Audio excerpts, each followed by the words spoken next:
Cars and racing have been synonymous with anime for decades. There are quite a few that cover a number of different racing series and driving styles. There's Overtake, about an up-and-coming driver racing in the Japanese Formula 4 Championship, Wangan Midnight, all about the dangerous illegal racing on the expressways of urban Japan, and of course Initial D, following the adventures of Takumi Fujiwara as he climbs through the world of illegal street racing in his iconic 8.6. These all have fan bases of their own, and some have even become cultural icons in and of themselves, but one racing series that never got the love from anime was rallying. I mean, surely the high-stakes rough and tumble world of the rally stage would be perfect for an anime adaptation, right? Well, if you've clicked on this video, you're now acutely aware that there was in fact an anime based on rallying, presenting Goddamn.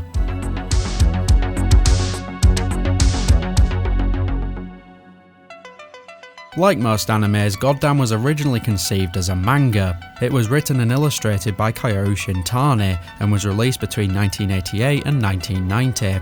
Unlike many mangas, it spanned a rather short 5 tankobons, or volumes. However, in 1990, not long after the manga was completed, it was adapted into an anime. Well, to be honest, the title is probably a little misleading, as Goddamn is not a full-blown anime series. Instead, it's what's known as an OVA, or original video animation, essentially being an anime show that's compressed into 1 or 2 episodes. It acts more like a direct-to-DVD film, but for the sake of simplicity, I'll just refer to it as an anime for the rest of the video. During both the manga's and anime's release, the WRC was now well settled into the Group A era, an era which would eventually see the domination of the Japanese brands. It was especially relevant at the time, being that Carlos Sainz would take the first World Championship title for a Japanese manufacturer with Toyota in the same year as the anime's release. But what was the show even about? Rallying has endless story possibilities, surely they were able to come up with something good. Well, let's find out. If you want to skip any spoilers, should you for some reason wish to watch Goddamn yourself first, skip to the timecode on screen. Goddamn follows Gen Todoroki, an up-and-coming rally driver. While talented, he also has a knack for crashing and wrecking his cars.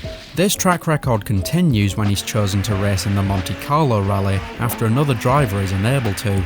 While posting good times, he ends up crashing 20 meters off a cliff, and while surviving with no injuries, ends his chances of a good race and probably any further drives.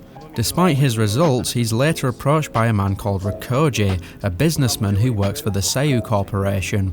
He wants Gen to race for their rally team, who want to put up a fight against the factory teams in the WRC. I'd kind of equate Seiyu to something like Red Bull, a big company that has nothing to do with motorsports yet entered their own team anyway. While initially reluctant, Gen is too broke to refuse. He's sent on a test run in a Peugeot 205 to see how fast he can complete a stage, and while performing admirably, ends up in a battle with a Lancia that ends up smashing through a guardrail and turns out to be driven by a nun. Honestly, not the strangest thing in this show, as you shall see. Despite the near-fatal collision and also hitting a fallen tree, Gen is accepted into the team and gains the nickname Mr. Survival. It's revealed that Gen's first challenge as a driver for the Seiyu Group will be at the Safari Rally, what's commonly regarded as the toughest and most relentless event on the rally calendar. The survival aspect of rally, especially the Safari, is why the Seiyu Group has chosen to compete in the sport, seeing this reflected in their own company ethos.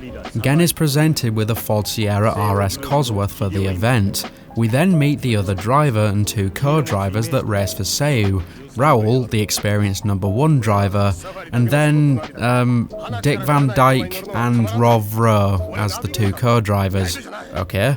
The older Dick wants nothing to do with the accident-prone Gen, but Rov gladly takes up the role of Gen's co-driver. Throughout practice, Gen and his co-driver slowly become a good pairing, with Gen introducing Rov to his difficulty classifications, being Pine, which is easy, Bamboo medium, and Plum hard. I think. We then get a surprisingly well-animated battle between the Seiyu duo and the Toyota Supra of Hans Schultz, who is initially introduced seemingly as the primary antagonist of the narrative. However, after driving off an unfinished bridge into a river, the battle is over, with Schultz coming out victorious and Gen swearing that he will beat the Toyota team. Part 2 sees the start of the race, and a nice coverage of all the cars competing. I specifically like the inclusion of the Subaru Legacy, at a point in history when Subaru wasn't really associated with the sport of rallying much at all, let alone a 6-time championship winner. We find both Raoul and Gen powering through a stage, with Gen sitting near the bottom of the standings, perhaps partly due to him strangely deciding to play music as he drives. Not a heavily used method for winning races, but what do I know, I'm not a professional. Gen then somehow flips his car upside down, having to ask the locals to flip him right side up. Though the car is damaged and they have lost around 45 seconds, the pair are able to continue and make it to the next service. However, with the two Seus in 23rd and 31st, and Schultz sitting comfortably in 12th, both cars need to pick up the pace. After reaching a later service with little time to spare, the crew has no time to replace a broken headlight, and as night falls the stages become even tougher. They're soon forced to stop altogether when all the lights cut out due to melting wires. With half an hour until sunrise, Gen opts to continue driving blindly into the darkness, until they plummet down a hillside and narrowly avoid a collision with another car. It's honestly a miracle they're still alive at this point, let alone still in the race. Despite reaching service early, and before Raoul, Gen's car is wrecked and they need to wait for it to be repaired. After getting back on the road, when the rain comes, he uses the opportunity to put his foot down and try to catch back up. They then stumble upon the Raoul duo, stuck on the side of the road, after also hitting a fallen tree. For some reason, out of everything that could possibly be classed as a villain in this show, they decided to settle on trees. Raoul is forced to retire initially, as unlike Gen, his wrecked Ford is not going any further. However, rather selflessly, as he's running lower than Raoul is, Gen decides to fix Raoul's car with his parts to allow them to continue and potentially win for Seu. The other Ford leaves them in the dust, and Gen's chances seem to be dashed. However, when a crew arrives by helicopter, Gen's hopes for a fair finish aren't dashed quite yet. Raoul is able to pull back some time and eventually takes 3rd place, and now everyone waits with bated breath to see where the other Seu will finish. On the last stretch, Gen finds himself in a 3-way battle with a Lancia and the Toyota of Hans Schultz for 6th place. The Lancia soon crashes, hitting the other two cars, but Gen is able to use this opportunity to come out on top, securing Seu points finishes for both of their cars, despite everything that happened. However, despite the team's success, the company's executives decide to end the rally program anyway, and the drivers and crew suddenly find themselves fired.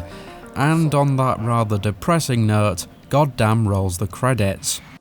Honestly, Goddamn has a lot going for it. All the most notorious rally cars of the day make an appearance. Gen pilots the whale-tailed Ford Sierra Cosworth, and other notable motors make an appearance too, including the Subaru Legacy, the Nissan 240SX, and of course the all-conquering Lancia Delta.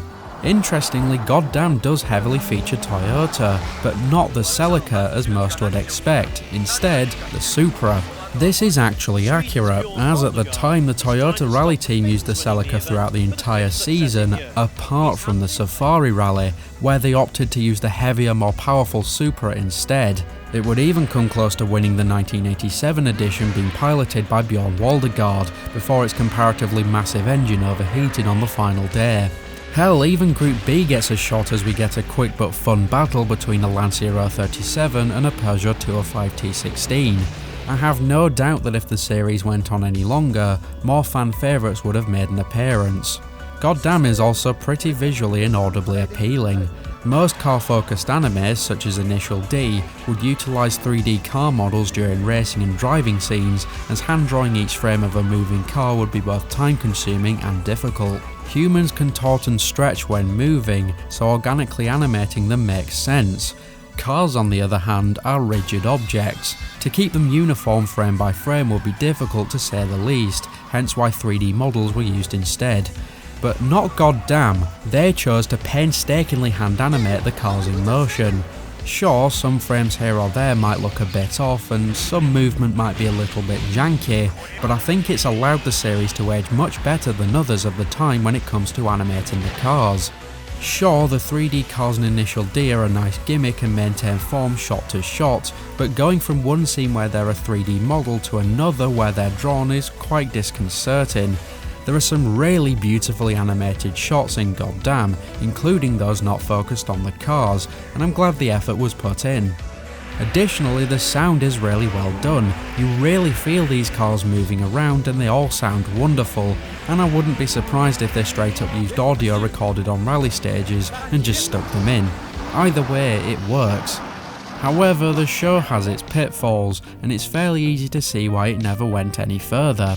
The 5-issue manga being compressed into just 2 half-hour episodes means that some scenes were likely cut and some scenes were left in that might not hold much weight at all, and some bits just feel kind of redundant. For example, the Seiyu group being a huge Japanese conglomerate and wanting to compete in a rally event is not really explained much at all, but reading behind the scenes reveals that they chose to compete in rally, a predominantly European motorsport, to attract European business partners. I also find it rather annoying personally just how much time is dedicated to the corporate matters when it ends up not really going anywhere. I'd much rather see more antics on track. The characters are also something not favoured by the runtime. It's hard to resonate with or even like them, the main character included. Gen feels like a suitable protagonist on paper, but he's just missing too much to call him a successful one.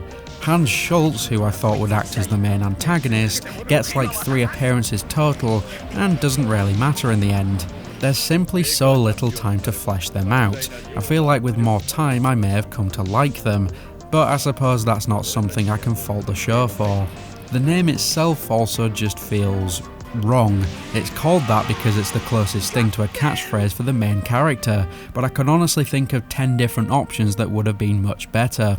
And the show is also a little bit dated for a number of reasons.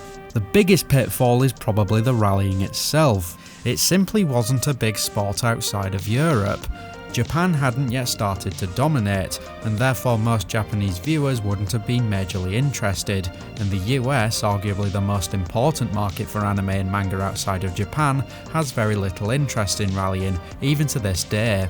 Therefore, a 2-part Japanese animation about rallying was never going to have the widest of reaches, which is likely why it was so short-lived, both on paper and on the screen. It's sad really, because I would have enjoyed seeing a bit more to this thing. It may be nowhere near as popular as the likes of Initial D or Wangan Midnight, or honestly as good, but there is a certain charm and a very unique appeal to this little 2-parter. If you're a fan of either of those aforementioned shows, or simply of rally sport in general, I'd recommend giving this one a watch, but perhaps only because both episodes are easily available on YouTube with English subtitles, courtesy of the channel Maelstrom, link in the description.